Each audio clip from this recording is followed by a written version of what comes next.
Cae la tarde y en un rincón de la ciudad, en un pequeño jardín, alguien cuenta una historia, reflexiona en voz baja o conversa, paseándose bajo los árboles.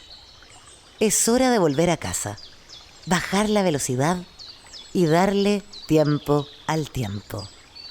Christian Warnken nos abre la verja de su jardín para que respiremos aire puro y oxigenemos el espíritu. En Pauta, aquí comienza Desde el Jardín. Una presentación de Fundación Irarrázaval, desde 1920 al servicio de la educación, humanismo y técnica. Lo esencial de toda exploración será volver al propio jardín y ver las cosas por primera vez, decía el poeta T.S. Eliot. Muy buenas tardes, queridas y queridas radiovidentes. Hoy lunes 15 de abril del año 2024.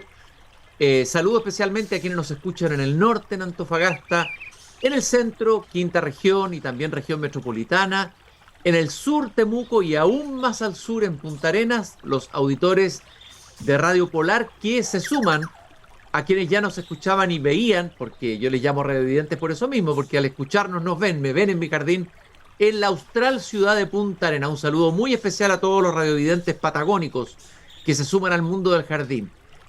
El mundo no es solamente el mundo que ocurre en el jardín. Este jardín está inserto en un mundo, lo hemos dicho tantas veces, sobre todo en un mundo global como el de hoy. Y el mundo está inquieto. José Rodríguez Elizondo dice encabritado. Conversamos con él también en un programa del Jardín a propósito de una columna suya en el Ex Ante. Y no solo encabritado, a punto uno pensar a veces de arder. O ya está ardiendo. En Gaza claramente hemos tenido meses dramáticos, una situación extrema. Se habla de catástrofe humanitaria. Israel es una situación difícil después de un atentado terrorista brutal que fue el que hizo el grupo Hamas. Y de pronto este ataque que se suponía que ambas potencias, estoy refiriéndome a Irán e Israel, iban a tratar de postergar y no hacerlo directamente, porque Irán actúa a través de otros, ¿no es cierto? Hezbolá y otros grupos. Pero aquí fue un ataque directo desde Irán, un envío de drones con explosivos, no sé cuántos, 100, 200, 300 o incluso más, hacia territorio israelí. Si uno entraba en las páginas internacionales de todos los medios, los analistas entraron en estado de alerta, por no decir de pánico. O sea, si esto escalaba, se iba a convertir en un conflicto regional más a otras potencias, etcétera. Irán dice que va a ser solamente esta acción, que era como una respuesta al ataque que Israel hizo a la embajada de Irán en Siria. Y aquí estamos, en un escenario nuevo. ¿Cuánto cambió el tablero? ¿Qué ha pasado? La última vez que hablamos, me parece, con Marcelo Masalleras, él mismo nos decía que para Israel era complicado mantenerse en Gaza. Cambió el escenario, se va a retirar Israel, se va Netanyahu. ¿Qué ocurre? ¿Cómo viene la mano? Marcelo Masalleras, investigador senior de Athena Lab, especializado en temas de defensa, seguridad y relaciones internacionales. Marcelo, muchas gracias de nuevo por venir a conversar conmigo esta tarde para explicarme y ordenarme un poco el mapa en este mundo encabritado en el que vivimos. Hola Cristian, ¿cómo estás? Muchas gracias por invitarme nuevamente a tu jardín, un paseo que disfruto mucho. La verdad es que es bien difícil hacer una explicación después de tu muy buena introducción que describe todo el proceso internacional que nos ha llevado a lo que estamos viviendo hoy día. Concuerdo plenamente con el profesor Pepe Rodríguez, ¿no es cierto?, sobre la situación del mundo. Obviamente es un mundo que al parecer sí está ardiendo, pero de a poco. Y eso es lo peligroso, que cuando arde de a poco muchas veces uno no se da cuenta que hay fuego, ¿cierto? Y eso quita un poco la percepción de riesgo. Pero tenemos conflictos activos, obviamente, en Europa, que no había de esta magnitud desde la Segunda Guerra Mundial. Tenemos un conflicto activo en Medio Oriente, pero con una participación directa de una de las grandes potencias locales, ¿no es cierto?, regionales, que es Irán. Tenemos mucha violencia hoy día en el África subsahariana, en el Sahel. Sudán sigue siendo una de las mayores catástrofes humanitarias, que poco se habla. Tenemos una condición de tregua, pero no de paz en la península coreana, y tenemos una China cada vez más asertiva respecto de Taiwán, ¿cierto? Con clara demostración de querer en algún momento lograr la unificación. Por lo tanto, es un mundo que hoy día está muy, muy encabritado, robándole un poco las palabras al profesor Rodríguez Elizondo. Ahora, ¿qué hay de nuevo? Bueno, el fin de semana fuimos testigos de algo que no había sucedido, pero no por eso no era esperado. No había sucedido que Irán atacara directamente a través de medios de fuerza, ¿no es cierto? Una combinación de drones, modelo al parecer Shahed 136, que es el mismo dron que Rusia está comprando y que está usando en contra de Ucrania, el uso de misiles balísticos y uso de misiles cruceros. Es una combinación de distintos sistemas de armas. Hablamos más de 330 de ellos empleados para atacar a Israel. Pero creo que a nadie lo pilló de sorpresa. Y no lo pilló de sorpresa porque hubo sendas declaraciones del régimen iraní de que iba a hacer esto, iba a atacar.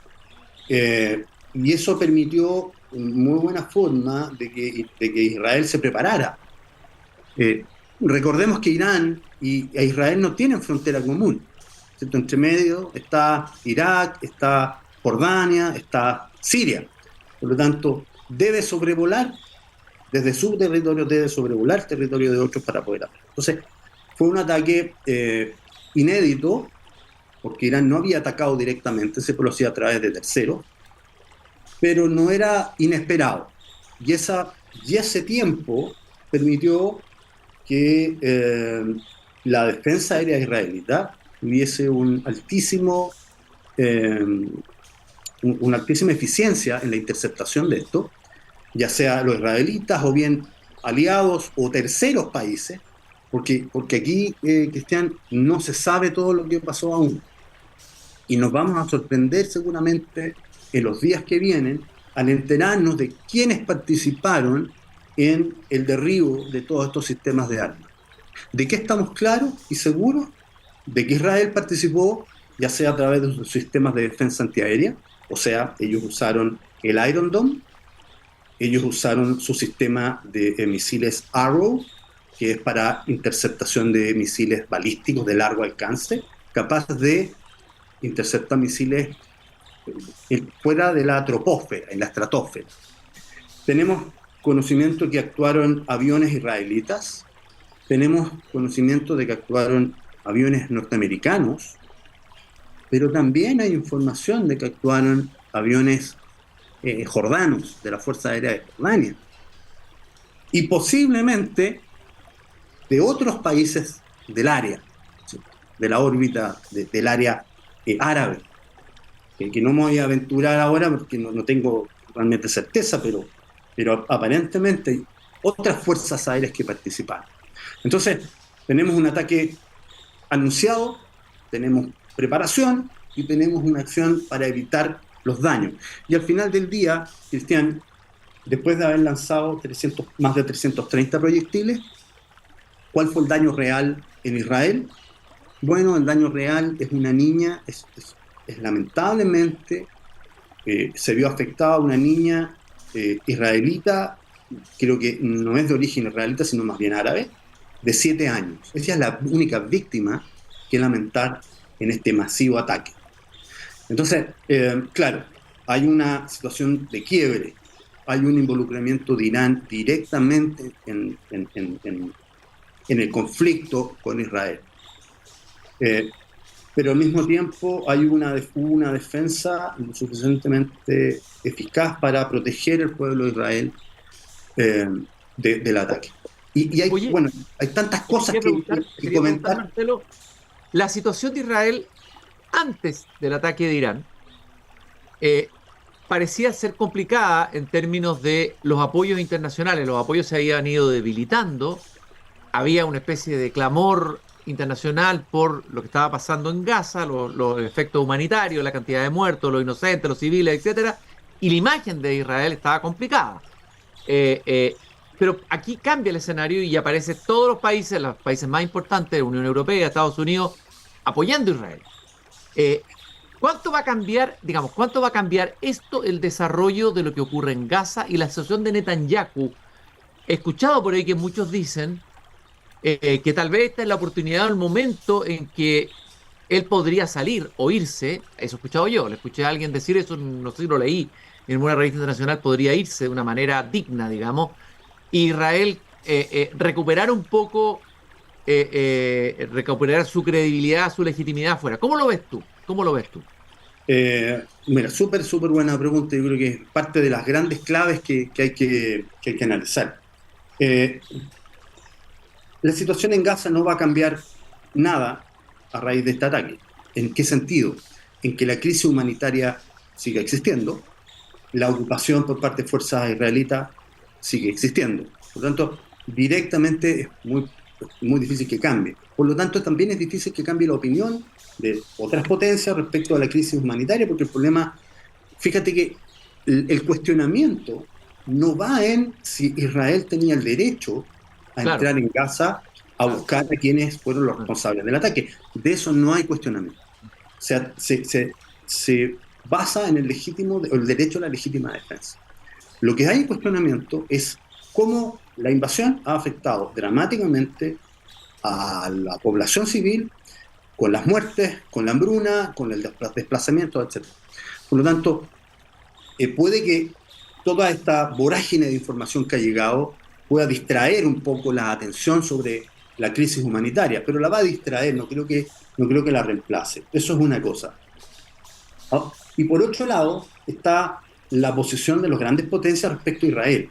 Y tampoco creo que vaya a haber un gran cambio, porque si bien es cierto, Israel en esta ocasión fue víctima de un ataque armado, y si nos vamos a la Carta de Naciones Unidas, artículo 51, que dice que a todo Estado le asiste el derecho a la legítima defensa, ya sea individual o colectiva, Israel podría reaccionar, ¿cierto?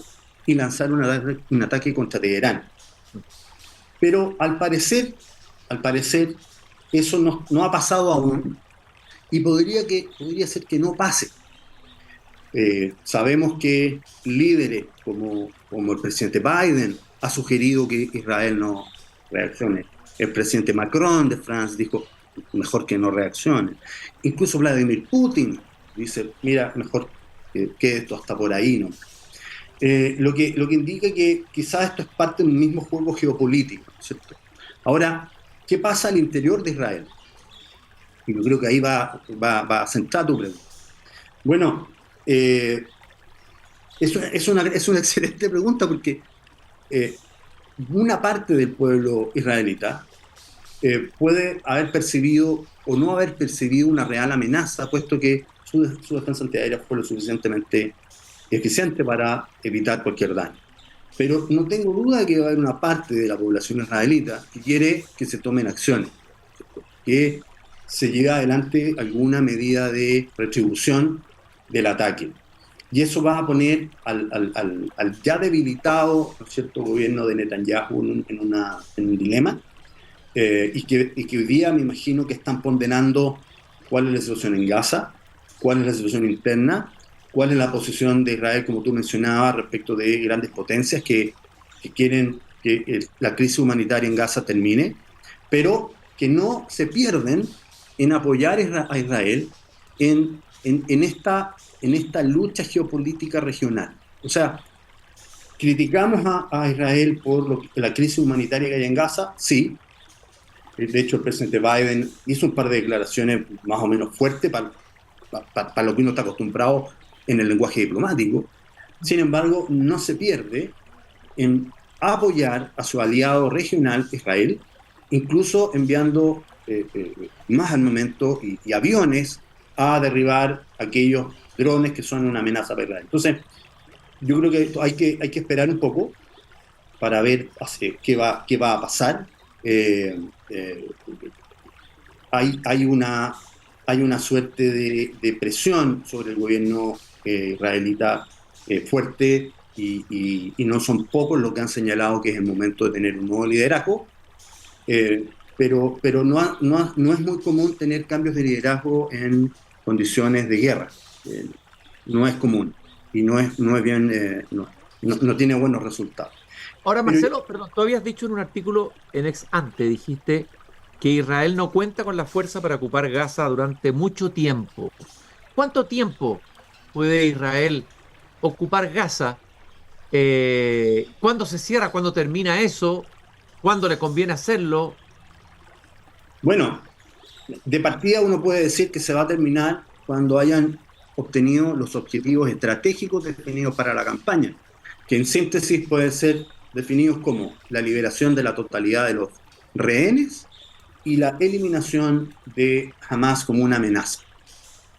Eh, Particularmente con el tema de los rehenes, no se ve todavía un horizonte de que se vayan a liberar, a pesar de que hay permanentemente negociaciones con la participación de Egipto, ¿no es cierto?, Estados Unidos, con la participación de otros países árabes para lograr la liberación, pero sí un punto de no acuerdo. ¿En qué es primero? Hamas dice que se retire Israel y entregamos a los rehenes, e Israel dice entreguen a los rehenes y nos retiramos de Gaza. Y eso aparentemente es algo que no se ha logrado llegar a un acuerdo. Por lo tanto, ¿cuándo se van a retirar? Yo creo que Israel está tan comprometido en esta campaña que es muy difícil que se ordene un retiro de las tropas, un retiro masivo de las tropas, sin haber logrado al menos la liberación de los rehenes. Yo creo que el punto de inflexión va a ser la liberación de los rehenes, por cuanto internacionalmente es muy difícil para Israel seguir ocupando Gaza si eh, la protección de los rehenes o la liberación de los rehenes ya no está en juego. Una vez que Hamas entienda que eh, va a ser siempre mejor para la población en Gaza que libera a los rehenes, le va a cambiar y le va a entregar, por decirlo en algún chilenismo, la pelota a los israelitas. Y ellos van a ser quienes van a tener que decidir si siguen persiguiendo Hamas, ocupando Gaza, o lo hacen de otra forma, retirando sus fuerzas de Gaza y así liberar de la presión internacional. Pero yo te quería plantear un detalle que es súper importante desde mi punto de vista, y es ¿qué pasa en Irán? ¿Qué pasa en Irán hoy día? Sabemos que es una autocracia, teocracia, ¿no es cierto? Pero ¿qué pasa en Irán? ¿Están contentos con lo que sucedió? ¿Están contentos con el resultado de lo que sucedió? ¿Está contento el gobierno? ¿Están contentas las Fuerzas Armadas? ¿Está contenta la población de Teherán respecto de haber lanzado, ¿cierto?, 300 y fracción de proyectiles y que ninguno haya causado daño en una instalación militar de consideración? Yo creo que ahí hay un problema. Yo creo que ahí hay, o habrá, o podría haber, mejor dicho, un problema en el sentido de que el liderazgo iraní, yo creo que hoy día la tiene muy complicada.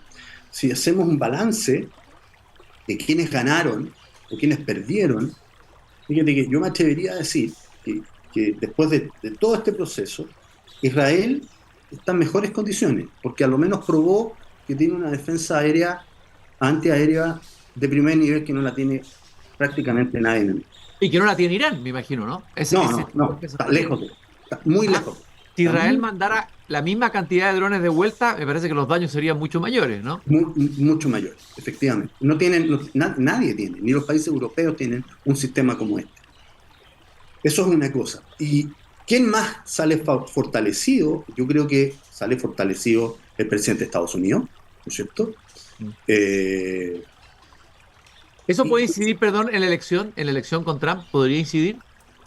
yo creo que si es que Biden consistentemente demuestra un liderazgo en temas de seguridad nacional y política exterior, yo creo que puede ser un ingrediente que le favorezca de todas maneras, porque Trump aparece como una persona fuerte, ¿no es cierto?, decidida, y Biden, una persona mayor, con más años, ¿no es cierto?, un poco más frágil, por ponerlo de alguna forma.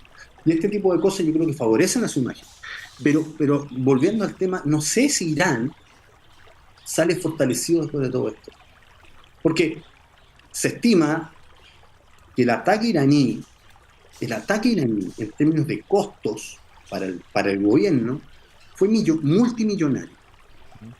Multimillonario. O sea, el costo de los sistemas de armas que emplearon, porque no mandaron cualquier cosa, digo, atacaron con los drones, pueden ser drones baratos, está bien, pero los misiles balísticos, los misiles cruceros, no son de exclusiva fabricación iraní, sino que tienen componentes y partes que importan desde Corea del Norte y desde China, y son caros. Entonces, el costo del ataque es altísimo, son varios billones de este ataque. Frente a una economía débil, con un 30% de inflación y con un descontento en las calles que ya era evidente antes de esto.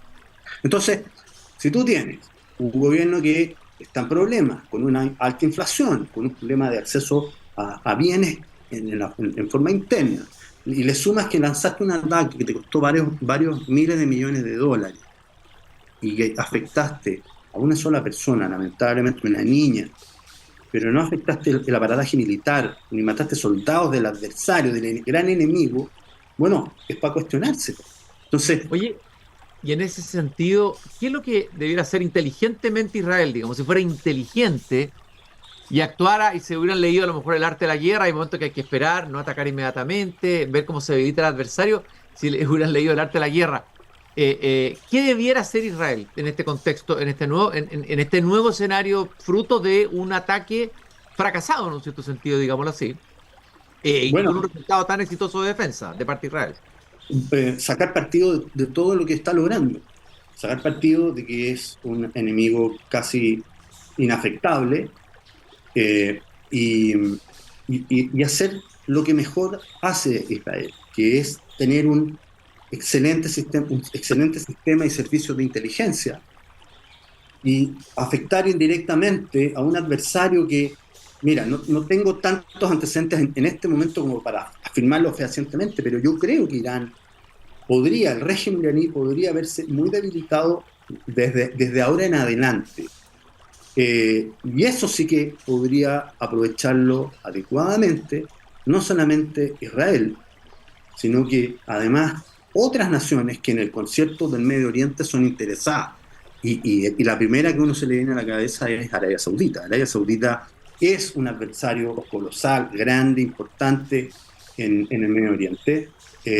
Obviamente hemos visto que en el último tiempo han habido acercamientos, de hecho retomaron cierto tipo de relaciones diplomáticas entre los dos países, pero no son aliados naturales. De hecho, unos son chiitas y los otros son sunitas. Sí. Ujú. Entonces, ¿quién va a terminar como la nación más poderosa de la región? Bueno, está por verse. Eh, pero yo creo que el uso de este tipo de cosas, ¿no es cierto? El uso de la inteligencia, el uso de las campañas de información, el usar el hecho de que me tiraste 330 y tantos proyectiles y no me llegó ni una, es culpa de tu gobierno y esto te costó tantos miles de millones de dólares que en este momento no van a estar a disposición de los colegios y bla, bla, bla, ¿no es cierto? Eso es una herramienta súper poderosa, súper poderosa. Por último, te quería preguntar, Marcelo, leí un artículo interesante de Noah Harari que ha sido bastante crítico del actual, él es israelita, es autor del libro Homo Deus, y él dice, no se saca nada con ganarle a Hamas si tú no tienes un proyecto político a largo plazo que ofrecer, o sea, junto con el triunfo militar tienes que tener un horizonte político, y dice que eso es lo que le ha faltado a Netanyahu, o sea, ¿cuál es el horizonte que viene? Como cuando Estados Unidos atacó Irak, sacó a Hussein y todo, y mira lo que vino después, digamos, porque no tenía suficientemente bien pensado el horizonte después. ¿Estás de acuerdo con esa afirmación de Harari, decir que no basta con la victoria militar y que se necesita el horizonte político? ¿Y cuál sería ese horizonte político de largo plazo para Mira, Israel? no podría estar más de acuerdo, porque no podemos olvidar una cosa, Cristian, y es que la guerra no es para y por los militares. La guerra es un instrumento de la política. Es Claro, una de las formas que hay para solucionar conflictos. O sea, la guerra es, en esencia, un asunto netamente político. La combaten los militares, es cierto, pero es político. Y creo, y ha sido unas grandes críticas que se le ha hecho al gobierno de Netanyahu, es que efectivamente tomó el rienda en el asunto, fue a buscar enemigo, ¿no es cierto?, al corazón de Gaza, pero después ¿qué? Po? Porque si no hay un proyecto político como el que tú planteas, el problema va a seguir existiendo porque las características de los grupos terroristas es que no son grupos que están a la vista y paciencia de todo el mundo, sino que se nutren del descontento de la población que comparte algunos ideales y la forma, ¿no es cierto?, de conseguir estos cambios políticos.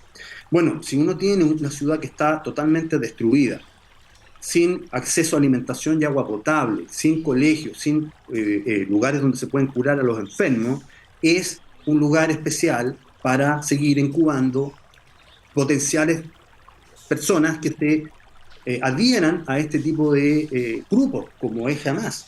Entonces, es vital. Yo creo que si bien es cierto, a lo mejor no ha sido explícito, a mí me costaría entender, me costaría imaginarme que un país como Israel no esté pensando en esto. No lo conocemos, yo no tengo ningún antecedente como para decir, mira, si esto hay un par de líneas que ya tiraron, no, pero pienso que no va a haber victoria final, o sea, no se va a ganar la guerra si no se tiene un proyecto político futuro. Estados Unidos militarmente ganó, o podría ganar, ganado la guerra de Vietnam, pero políticamente perdió, y perdió la guerra. Mm.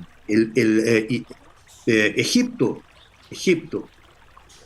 en la última guerra que sostuvo con Israel, militarmente perdió, ¿cierto? Tuvo a las fuerzas israelíes muy cerca de Israel. Sin embargo, logró los objetivos políticos, por lo tanto ganó la guerra, porque la guerra es un instrumento político, no un instrumento militar. Por lo tanto, esa visión debe estar presente y esperemos que así sea. Y lo último, Marcelo, los últimos 2 minutos que nos quedan. Rusia, eh, con este escenario de Irán atacando a Israel. A ver, eh, ¿Rusia gana algo acá? ¿Le conviene este escenario? Porque hay que ver el contexto un poco más amplio del Medio Oriente. No hay que olvidar que Rusia es un actor, tiene otra guerra, una guerra con Ucrania en otro lugar, pero las cosas están relacionadas de alguna manera. ¿Cómo ves el tema de Rusia en esto? Claro, Rusia puede ganar en un par de cosas. Por un lado, ganar en la posición política y diplomática del gobierno de Vladimir Putin al actuar, ¿no es cierto?, o como mediador o como facilitador en este tipo de cosas. No creo que Rusia haya estado ajena a todo esto. Dudo que haya estado ajena. Porque no olvidemos que Rusia tiene bases aéreas de aviones de combate y de radares de control del tráfico aéreo en Siria. Por lo tanto, conocimiento de todos estos movimientos de aviones norteamericanos, jordanos y de quizás de quién más tuvo conocimiento. O sea, no está ajeno. Pero por otro lado, en la medida que Israel emplee más armamento, eso significa que va a drenar los arsenales de otras potencias como es Estados Unidos, que son los mismos arsenales que en algún momento tienen que apoyar a Ucrania. Ucrania. Ahora, en la magnitud como para que esto sea dramático, por ahora todo indica que no. Todo indica que no. Yo creo que es más complicado para Rusia que Irán, que es un aliado natural, ¿no es cierto? Es un país que le está proveyendo de armas hoy día a Rusia. Es más complicado para Rusia que el propio Irán emplee muchos sistemas de armas que después no sea capaz de entregarle armas a Rusia. Y por ahí podría ser también Marcelo, yo te quiero agradecer como siempre este tan interesante análisis de todas las aristas de este nuevo escenario que esta especie, porque inmediatamente se sintieron las alarmas en todas partes de que esto era una nueva guerra o la tercera guerra ya en curso y de facto, pero todavía las cosas hay que esperar que decanten, hay que ver las derivas y ahí te invitaremos de nuevo, desde luego, a seguir conversando en el jardín. Marcelo Masallera, investigador de Athena Lab, especializado en temas de defensa, seguridad y relaciones internacionales. Un gusto, como siempre, Marcelo, conversar contigo. Muchas gracias y feliz de estar en tu jardín, Cristian. Y nosotros nos encontramos nuevamente aquí cuando mañana a las 8 en punto vuelva a abrir la verja de madera de mi jardín. Gracias por habernos acompañado.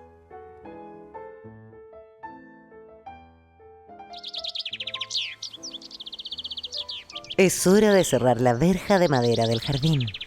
Pero Christian Warnken la volverá a abrir todos los días de lunes a viernes a las 20 horas en Radio Pauta, cuando comience de nuevo Desde el Jardín. Una presentación de Fundación Irarrázaval, desde 1920 al servicio de la educación, humanismo y técnica.